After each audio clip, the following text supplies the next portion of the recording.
Bismillahirrahmanirrahim. Alhamdulillahi rabbil alamin. Wabihi nasta'in ala umuri dunya waddin.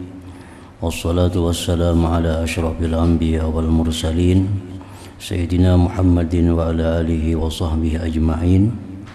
Qala al-musannif rahimahullah, nafa'ana bi'ulumih. Wa qala Abu Dzarrin radhiyallahu anhu,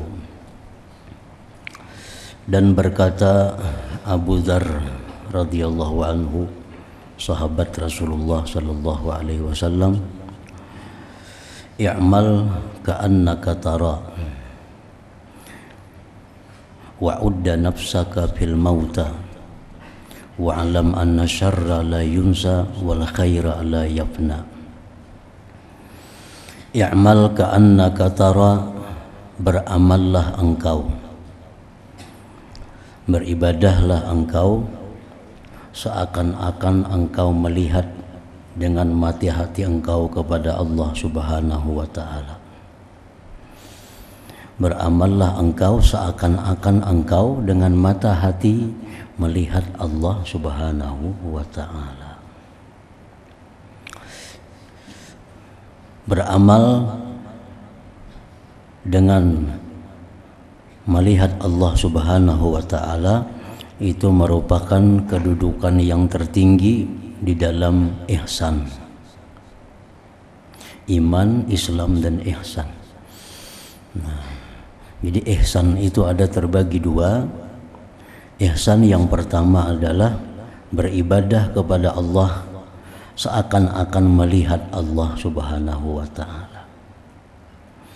Nah, melihat Allah Subhanahu wa ta'ala itu merupakan puncak dari segala kenikmatan, puncak daripada segala kelezatan. Nah, sehingga orang yang beribadah dengan menerapkan hatinya itu seakan-akan melihat Allah, maka dia lakukan ibadah itu dengan perasaan nikmat dan lezat.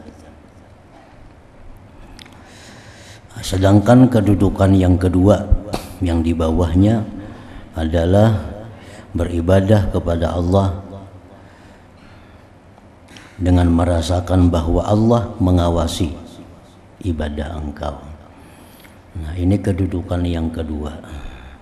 Orang yang beribadah dengan kedudukan yang kedua ini, maka dia beribadah dengan hati-hati dan dengan susah payah. Kalau kita beribadah kepada Allah merasa diawasi oleh Allah, ibadah kita itu diperhatikan oleh Allah, maka tentu akan hati-hati dan itu membuat kita menjadi lapah. Menjadi lapah karena diawasi.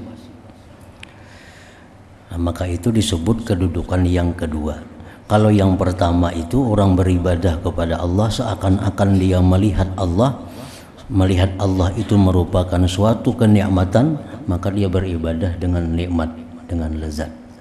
Nah, jadi itu perbedaan antara dua makam. Sama-sama pada baik ibadahnya, namun yang pertama ada kelezatan, ada rajin, ada gairah. Sedangkan yang kedua ini ibadahnya ada lapah, namun hati-hati dan waspada karena merasa diawasi oleh Allah Subhanahu wa ta'ala. Nah, di luar yang dua itu maka ibadah kita belum termasuk di dalam ihsan. Orang beribadah merasa kada diawasi oleh Allah, orang beribadah itu merasa kada melihat Allah. Nah, di luar itu, maka ibadahnya itu belum masuk dalam ihsan. Maka orang ini hanya merasakan iman dan Islamnya, belum sampai kepada ihsan.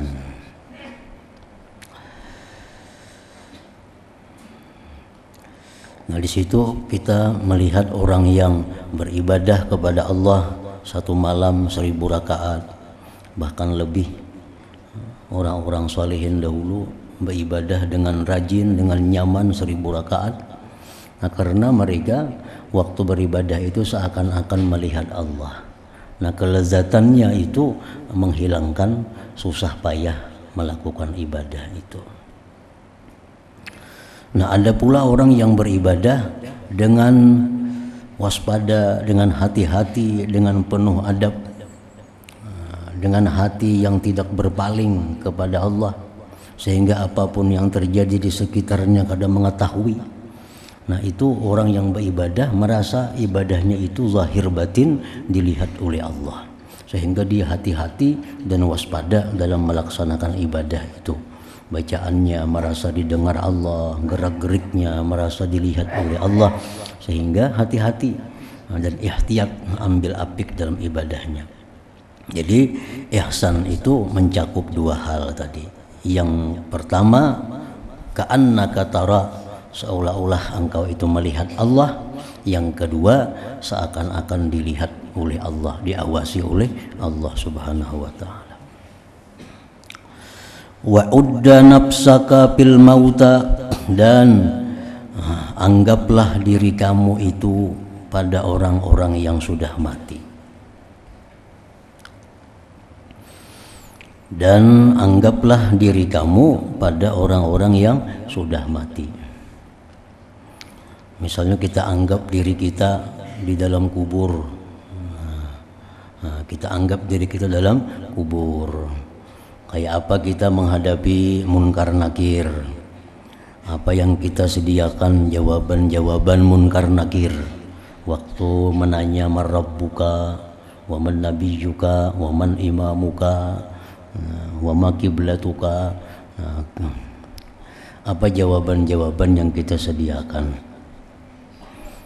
Lalu apa kesiapan kita menghadapi lamanya di dalam kubur, ribuan tahun, ratusan tahun dalam kubur menunggu hari kiamat?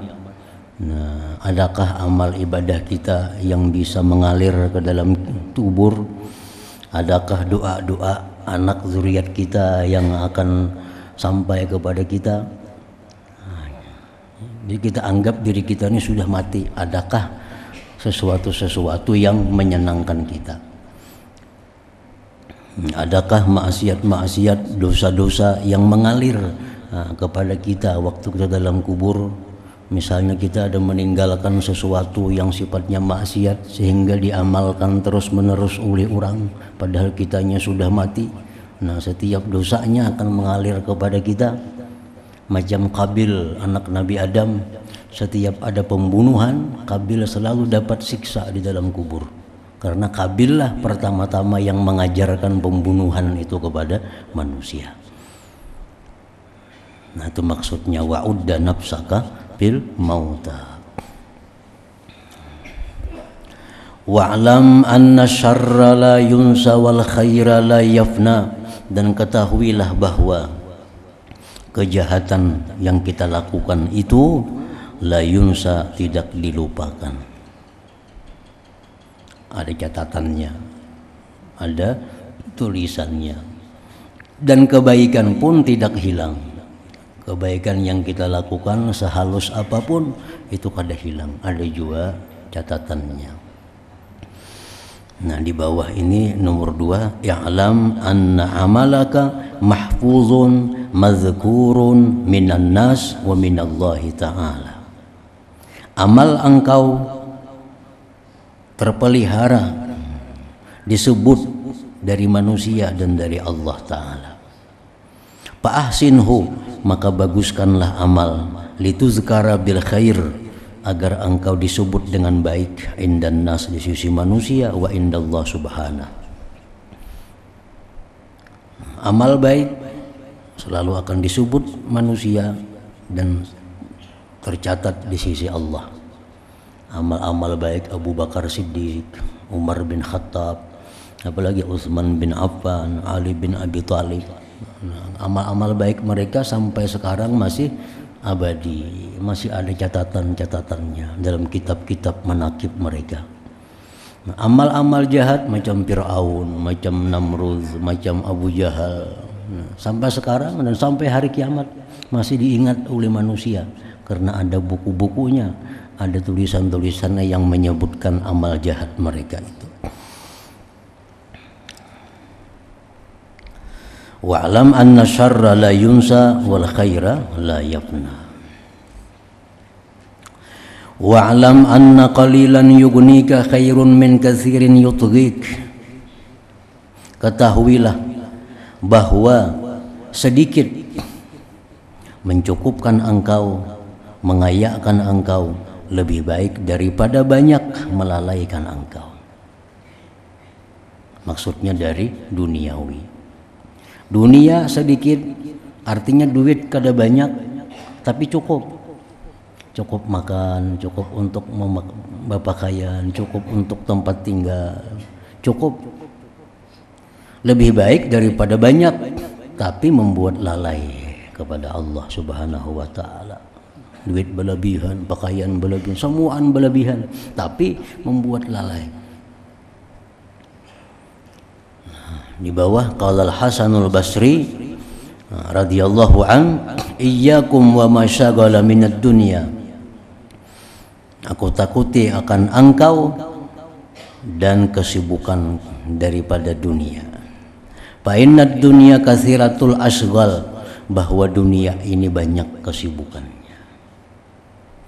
La yaftahu rajulun ala nafsihi baba syughlin illa ausyaka dzalikal bab ay yaftaha alaihi asyrata abwab. Tidak membuka seseorang atas dirinya satu pintu pekerjaan dunia, melainkan hampirlah satu pintu itu membuka 10 pintu kesibukan lainnya. Bujurai kita buka semacam aja usaha, tapi semacam usaha itu bisa membuka 10 pintu kesibukan-kesibukan lainnya. Kita berusaha misalnya berdagang, semacam aja ngarannya berdagang. Tapi ini membuka pintu macam-macam kesibukan. Kayak apa cara supaya berdagang ini payu? Nah, memikirkan tuh. Nah, kemudian pulang berpikir kayak apa cara ada yang mengganti seorang. Kalau seorang ada aur, ada pembantu nang jujur, nang bagus, berpikir pulang mencari pembantu berdagang itu. Berpikir pulang kena barang ini mau habis, kemana nukar nang murah, nang bagus. Berpikir pulang. Nah, nukar barang sudah bagus, kan berpikir pulang kayak apa kena angkutannya sampai ke sini, motor siapa kena. Nah, jadi sabuting pintu dunia membuka berpuluh-puluh pintu kesibukan pikir kita. Sabuting aja, tambah pulang usaha yang lainnya, 10 pulang ini datang kesibukan lainnya. Nah, jadi jangan membuka-buka pintu dunia, karena satu kesibukan dunia itu sudah bisa membuka 10 pintu kesibukan lainnya. Jadi jangan dianggap penting. Semacam aja usaha berdagang. Nah, itu berdagang itu sudah membuka banyak pintu kesibukan. Banyak pintu kesibukan pikir kita, waktu kita terbuang untuk mengurus satu usaha dagang itu. Nah, iyyakum wa masyaghala minad dunya fa innad dunya katsiratul asghal. La yaftahu rajulun ala nafsi baba syughlin illa ausyaka dzalikal bab ay yaftaha alaihi asyrata abwab. Satu pintu usaha kita itu bisa membuka 10 pintu kesibukan. Kayak apa cara masyarakatnya, kayak apa cara menagih hutang nang kada bayarnya, macam-macam. Nah, kayak barang serba kada cukup, kayak apa cara menambah modal, menangganali usahanya. Selalu keluar kesibukan lain. Nah, padahal dagang semacamnya. Nah, itu yang dihindari artinya. Wa'lam anna qalilan yughnik khairun min katsirin yutghik. Bahwa sedikit tapi cukup lebih baik daripada banyak yang melalaikan engkau daripada Allah Subhanahu wa taala.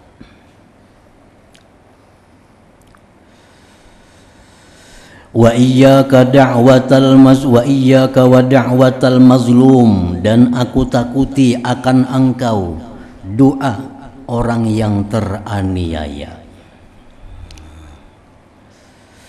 Orang yang kita gibah itu orang yang teraniaya. Kalau mendoakan kita, nah hati-hati kita. Orang yang kita dustai, orang yang kita tipu, amunnya mendoakan kita kada baik, nah itu bahaya. Nah, nomor 2 ini di bawahnya wadzalik annaha da'watun mustajabah, bahwasanya doanya itu doa yang diijabah oleh Allah Subhanahu wa taala.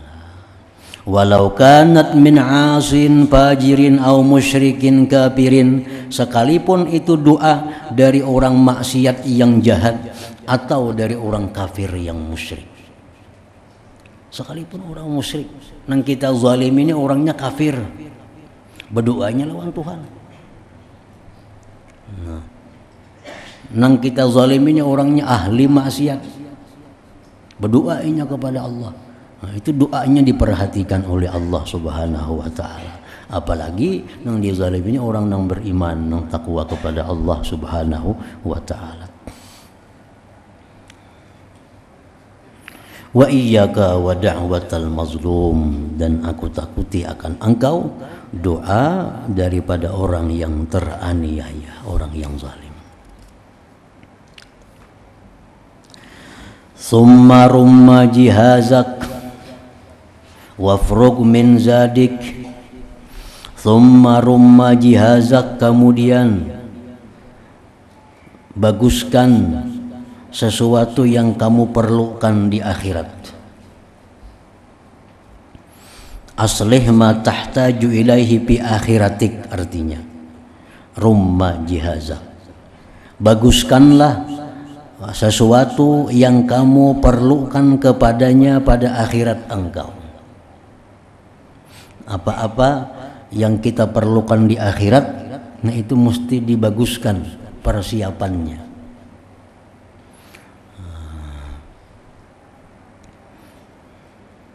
Dalam kubur kita perlu ada kawan yang mengawani kita. Nah, kita siapkan kawan-kawan dalam kubur.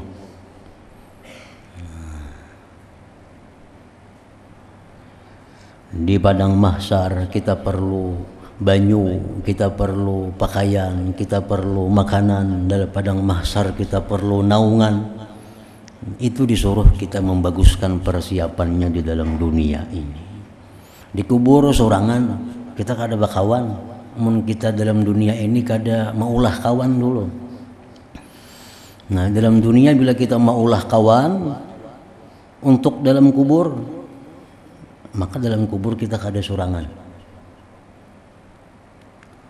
Nah, kawan dalam kubur itu oleh para ulama mengutip daripada hadis Rasulullah sallallahu alaihi wasallam adalah memperbanyak zikir la ilaha illallah. Zikir la ilaha illallah itu anisun fi qabri, itu kawan yang menghibur di dalam kubur. Orang yang banyak mengucap la ilaha illallah itu, la ilaha illallah itu anisun fi qabri, kawan yang menghiburnya di dalam kubur itu. Amun orang kada banyak la ilaha illallah, ya di kuburnya kena kasuranganan, nang mengirimi kadada, amal jariah kadada. Itu nang bujur-bujur kubur nang hufratun min hufarin niran. Baguskanlah sesuatu yang kamu perlukan kepadanya di akhirat engkau, baguskan. Wafruq min zadik, dan selesaikan daripada bekal engkau itu. Selesaikan, artinya belum kita mati sudah selesai urusan bekal-bekal kita di sana tuh. Wafruq min zadik, dan selesaikan daripada bekal-bekal engkau.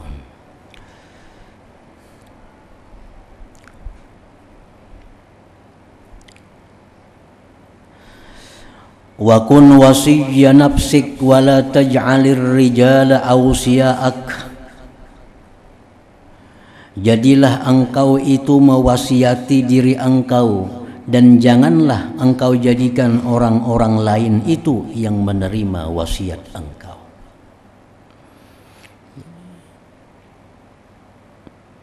Harta contohnya, biasa kita diwasiatkan harta ini untuk si fulan sekian, untuk si fulan sekian, kabun sagan si anu ini sagan. Nah, hendaknya lebih penting kita mewasiatkan sesuatu untuk diri kita. Caranya apa? dengan cara memberikan harta itu kepada jalan Allah Subhanahu wa ta'ala.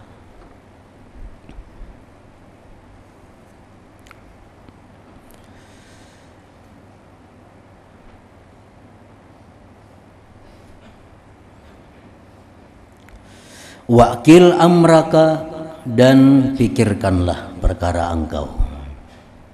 Pikirkanlah perkara engkau. Watayaqqaz, dan bangunlah engkau min sinatik, daripada kelalaian engkau. Bangunlah engkau daripada kelalaian engkau. Banyaknya lagi hutang-hutang kepada manusia yang belum kita lunasi. Banyaknya lagi kezaliman-kezaliman yang belum kita bereskan. Banyaknya titipan-titipan orang yang belum kita selesaikan. Itu karena kelalaian kita. Fa innaka mas'ulun an umurika, bahwasanya engkau itu di akhirat. Mas'ulun an umurika, ditanya daripada umur engkau. Pertama ditanya umur engkau berapa. Fa innaka mas'ulun an umurik, bahwa engkau akan ditanya di akhirat daripada umur engkau.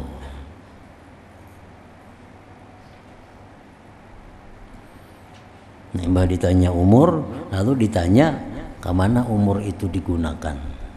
Itu pertanyaan yang kedua. Setelah ditanya berapa umur, 60. Nah, 60 tahun itu kemana digunakan? Kemana dihabiskan 60 tahun? Nah, setiap orang akan menjawab sesuai dengan pekerjaannya di dalam dunia. Setiap orang akan menjawab dengan pekerjaannya di dalam dunia. Orang yang bertani menjawab dihabiskan bertani. Orang yang penuntut ilmu dihabiskan menuntut ilmu. Orang yang pegawai dihabiskan menjadi pegawai. Orang yang pedagang dihabiskan untuk pedagang.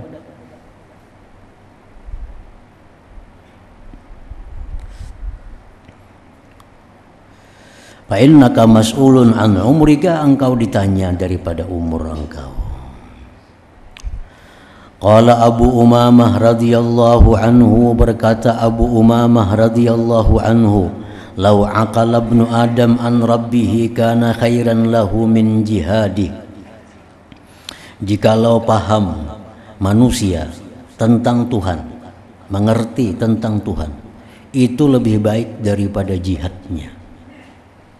Orang yang mengerti tentang Tuhan, karena setiap apa yang dilakukan oleh Allah itu pasti ada makna. Pasti ada makna. Allah Maha Suci atau mustahil melakukan sesuatu yang tidak bermakna. Nah, jadi apabila kita paham makna apa yang diperbuat oleh Allah, itu lebih besar pahalanya daripada jihad. Bila kita paham apa yang diperbuat oleh Allah. Misalnya Allah memperbuat kepada kita nikmat, kita paham ini Allah memberikan aku nikmat ini, berarti Allah menuntut aku untuk disyukuri. Nah, ini orang yang paham orangnya. Setiap dia menerima nikmat dari Allah, ini paham ini adalah tuntutan Allah agar aku jadi orang yang syukur. Datang kepadanya hal-hal yang kada nyaman, ini tuntutan Allah kepadaku agar aku bisa sabar. Nah, datang kepadanya dari Allah taat, berarti ini tuntutan dari Allah agar aku mengingat taufik dan hidayahnya kepadaku. Datang daripada Allah maksiat kepada kita, kita paham berarti ini Allah menyuruh aku tobat kepada Allah. Berarti Allah menyuruh aku mengingat kehinaan diriku. Nah, itu orang yang paham daripada Allah. Nah, orang yang paham daripada Allah itu adalah lebih baik daripada jihad fisabilillah. Ini ada yang kada paham. Nah, dikira bila Tuhan tuh beri nikmat, sihat, Tuhan ini sayang lawan aku. Kada tentu itu. Itu kada tentu. Bila Tuhan ini memberi aku sihat, selama ini kada suah sakit, harta nyaman datangnya, lingkungan aman, hidup rumah tangga, berarti Tuhan ini sayang lawan aku. Itu kada mengerti lawan Tuhan ngarannya. Sayang Tuhan tuh bukan di situ andaknya. Sayang Tuhan bukan di harta, sayang Tuhan bukan di keamanan, sayang Tuhan bukan di kebahagiaan dunia ini. Artinya bila Allah memberikan kenikmatan-kenikmatan itu, Allah menuntut kita supaya jadi orang syukur. Nah itu paham marahnya. Datang nikmat, berarti Allah nyuruh aku beringat nih. Ini nikmat Allah, mesti digunakan untuk taat kepada Allah. Nah ini orang yang mengerti dengan nikmatnya. Lau aqala ibnu Adam an rabbihi kana khairan lahu min jihadihi. Wa'lam anna man ja'ala hammahul akhirah kafahullahu amra dunya. Ketahuilah bahwa orang yang menjadikan keinginannya, pemikirannya akhirat, orangnya menginginkan ketinggian derajat di akhirat. Orang ini pikirannya supaya nyaman di akhirat. Orang ini pikirannya supaya masuk surga. Orang ini pikirannya supaya diridai oleh Allah. Itu yang dipikirkannya. Nah orang seperti ini dicukupi oleh Allah urusan dunianya. Urusan dunianya. Karena pikiran kita ini kadang-kala sama. Menyeimbangkan pikiran dunia akhirat tuh kada kawa. Bila kita banyak memikirkan akhirat, otomatis kurang memikirkan dunia. Bila kita banyak memikirkan dunia, otomatis kurang memikirkan akhirat. Kada kawa kita membagi 50-50. Nah bila orang itu pikirannya banyak mengarah ke akhirat, itu urusan dunianya dicukupi oleh Allah. Nah, Allah jadikan orang-orang yang mengurusi urusan dunianya. Allah kirim manusia-manusia yang mengurusi urusan dunianya. Nah, karena Allah sudah menyayangi ini hamba. Ini hamba pikirannya beribadah, ini hamba pikirannya nuntut ilmu, ini hamba pikirannya mendekatkan diri kepada Allah, itu pikirannya. Nah, Allah akan mengirim manusia-manusia untuk mengurusi kehidupan dunia orang ini. Ada yang ngirimi barasnya, ada yang ngirimi duitnya, ada yang ngirimi segala macam keperluannya. Allah cukupkan kehidupan dunianya. Kama dzukira fil hadisil marwi, sebagaimana disebutkan pada hadis yang diriwayatkan dari Nabi sallallahu alaihi wasallam, tafarragu min humumid dunya mastata'tum. Lapanglah kamu dari keinginan-keinginan, kesibukan-kesibukan duniawi sekuasa kamu. Fa innahu man kanatid dunya akbara hammi absallahu alaihi dai'atah wa ja'ala faqrahu baina ainaihi. Bahwasanya orang yang dunia itu sebagian besar pikirannya. Nah, dunia ini sebagian besar pikirannya. Waktunya, pikirannya banyak untuk urusan dunia. Allah akan membuka atasnya kesibukan-kesibukannya dan Allah jadikan kefakiran di hadapan matanya. Orang ini akan kada merasa kaya, kada akan pernah merasa kaya. Kalau orang yang selalu memikirkan tentang duniawi, orang itu dijadikan Allah selalu fakir dalam hatinya. Wa man kanatil akhiratu akbara hammi, siapa yang adalah akhirat paling besar pikirannya. Artinya dunia ada juga dipikirkannya, cuma kada seberapa. Akbar, lebih besar akhirat. Artinya dunia ada cuma halus, bukan seluruhnya akhirat kada. Orang yang adalah akhirat itu akbar, kada kul, makanya kul lah hammi seluruh itu kada. Ini siapa yang menjadikan akhirat itu sebagian besar pikirannya. Sebagian besar pikirannya untuk akhirat. Dunia ada sedikit. Jama'allahu lahu amrah. Allah himpunkan baginya perkaranya. Wa ja'ala ginahu biqalbih. Allah jadikan kayanya di hatinya. Jadi orang ini akan dijadikan Allah orang yang kaya hatinya. Wa man kanatil akhiratu akbara hammih jama'allahu lahu amra wa ja'ala ginahu fi qalbih.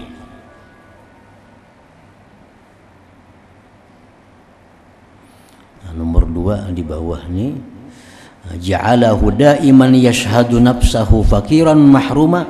Allah jadikan dia itu selamanya melihat dirinya itu fakir. Walaupun dia banyak mempunyai kekayaan, tapi tetap hatinya merasa fakir, merasa berhajat, merasa kurang. Itu artinya Allah jadikan kefakiran di hadapan matanya.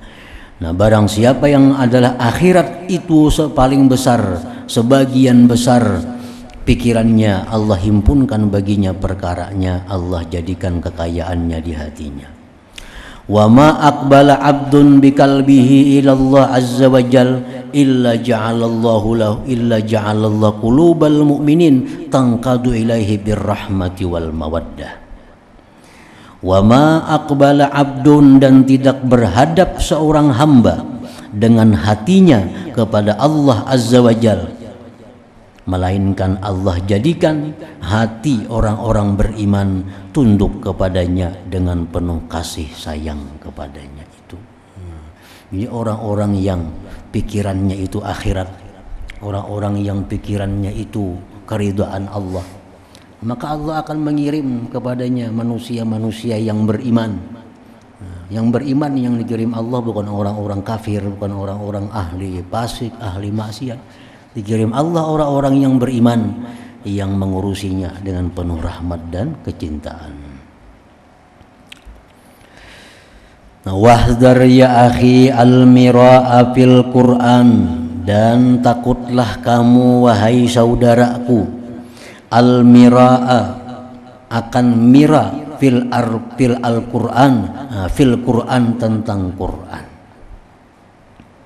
Mira itu artinya bisa keraguan-raguan. Jangan sekali-kali meragukan Al-Quran. Meragukan Al-Quran berarti meragukan kebenaran Allah. Nah, itu membahaya kepada i'tikad kita. Ada yang mengarti mira itu adalah al-khawt fihi bi annahu muhdas au qadim. Jangan kau ikut membahas tentang Al-Quran, apakah Quran itu baharu atau kadim. Jangan mengurusi itu. Pokoknya Al-Quran itu kalamullah, kalamullah itu kadim. Nah, bisa. Kadang bisa meneliti baharu kah kadim kah tentang Al-Quran. Bilang Quran ini baharu kah kadim kah? Jawab, Quran itu kalam Allah kadim. Nah, habis kisahnya. Dan takutlah kamu wahai saudaraku al-mirapil Quran, keraguan-raguan dalam Al-Quran, apalagi tadi membicarakan Al-Quran itu apakah baharu atau kadim, termasuk juga mempertentangkan isi-isi Al-Quran. Nah, jangan memperdebatkan tentang makna Al-Quran, kada usah. Karena Al-Quran itu sudah dijelaskan, ada yang bisa kita paham, ada yang kita kada mampu memahaminya. Kalam Allah, kalau semuaan kita bisa memaham. Kita wajib beriman bahwa itu alif lam mim kalam Allah. Kita wajib beriman alif lam ra kalam Allah. Apa maksudnya? Wallahu alam, kita kada tahu. Nah, bisa kada perlu diteliti, kada perlu dibahas apa itu maksudnya, apa itu artinya. Wahdar ya akhi al-mira'a fil Qur'an. Wal jidala fid din, dan aku takuti engkau berdebat dalam agama. Kada perlu memperdebatkan dalam agama.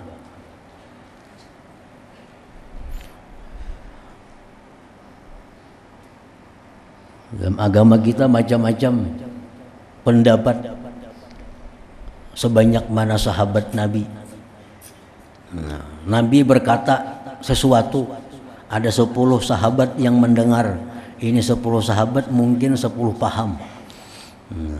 Dan Nabi membiarkan Nabi membiarkan perselisihan pemahaman pendapat itu.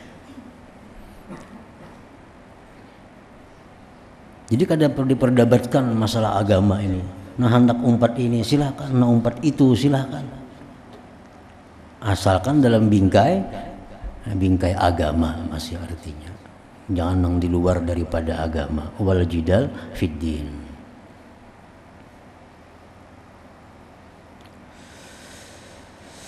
Wal kalama fit tahdid, dan aku takuti engkau akan memperbincangkan pada membatasi Allah. Jangan umpat campur dalam urusan membicarakan tentang membatasi Allah. Membatasi Allah itu artinya madahkan Allah bertempat. Jangan umpat campur itu. Kalau kita mengatakan Allah bertempat berarti membatasi Allah. Karena ngaran tempat itu atas, bawah, kiri, kanan, muka, belakang. Itu ngaran tempat. Berarti Allah terbatas di situ. Nah, jangan membatasi tentang Allah. Wal kalama pitah. Maka apa Allah mau kada bertempat di mana? Pokoknya Allah itu sudah ada sebelum Allah menciptakan tempat. Kan tempat ini baru nih. Tempat itu baru. Langit, bumi, kursi, aras itu baru. Allah sudah ada sebelum adanya itu. Allah sudah ada sebelum adanya tempatnya sudah ada. Nah sekarang pang di mana Allah? Seperti dahulu. Allah itu kan al-awwal, al-qadim. Pokoknya terdahulu dari segala sesuatu. Nah jadi Allah itu terdahulu dari tempat. Sebelum ada bawah Allah sudah ada. Sebelum ada atas Allah sudah ada. Sebelum ada langit Allah sudah ada. Di mana Tuhan? Sebelum adanya di mana itu sudah ada. Sebelum adanya di mana sudah ada Allah. Dan sekarang Allah tetap seperti keadaannya dahulu kala. Nah, jadi jangan hendak membatasi tentang Allah Subhanahu wa taala. Kalau dikatakan biasanya Allah tuh di atas, itu artinya Allah itu mulia maksudnya. Karena atas lawan bawah itu mulia atas. Lalu diisyaratkan dipakai kata-kata atas untuk Allah. Itu kemuliaan benar aja, bukan atas tulis langit kada artinya. Artinya yang di atasnya Maha Tahu. Nah, bukan artinya Tuhan di langit kada. Itu hanya artinya yang di atas Maha Tahu, artinya yang mulia Maha Tahu. Karena atas itu lebih mulia dari bawah. Dipakai kata-kata atas. Nah, dalam Quran seringkali Allah dipakai dengan dhamir muzakkar. Kan dalam Quran wa huwallah, dialah Allah. Kadang mau wahiyallah, wahiyah kan muannas. Wahiyah untuk bini-bini. Allahumma hdina biman hadait misalnya. Allah itu laki-laki. Allah itu dipakai kalimat dhamir muzakkar. Apakah Tuhan laki-laki? Bukan itu maksudnya. Laki-laki dengan perempuan itu lebih mulia laki-laki karena perempuan diambil dari jasad laki-laki. Nah, laki-laki dengan perempuan mulia laki-laki. Lalu dipakaikan kepada Tuhan itu laki-laki karena kemuliaannya itu bukan laki-lakinya. Bukan laki-lakinya. Wa kun minal ladzina qala Allah azza wa jalla bihim, dan jadilah engkau termasuk orang-orang yang dikatakan Allah pada mereka, wa idza khatabahumul jahiluna qalu salama. Bila menghitab akan mereka orang-orang jahil, mereka berkata salama. Ada orang yang bertakun tentang Allah. Nah, kayak apa Allah? Di mana Allah? Nah, kada usah ditanggapi. Nah, ucapkan salam kepada mereka itu artinya. Nah kemudian wal zamil adab wa ba'idil hawa wal ghadab. Hadratin Nabi sallallahu alaihi wasallam al-Fatihah. Iyyaka na'budu wa iyyaka nasta'in. Shiratal ladzina an'amta 'alaihim Bismillahirrahmanirrahim. Alhamdulillahirabbil alamin wassalatu wassalamu ala asyrafil anbiya'i wal mursalin wa ala alihi washabihi ajma'in. Allahumma inna nas'aluka ridhaka wal jannah ونعوذ من سخطك والنار اللهم إنك عفو كريم تحب العفو فاعف عنا ووالدينا ولجميع المسلمين والمسلمات والمؤمنين والمؤمنات صلى الله على سيدنا محمد وعلى آله وسلم والحمد لله رب العالمين.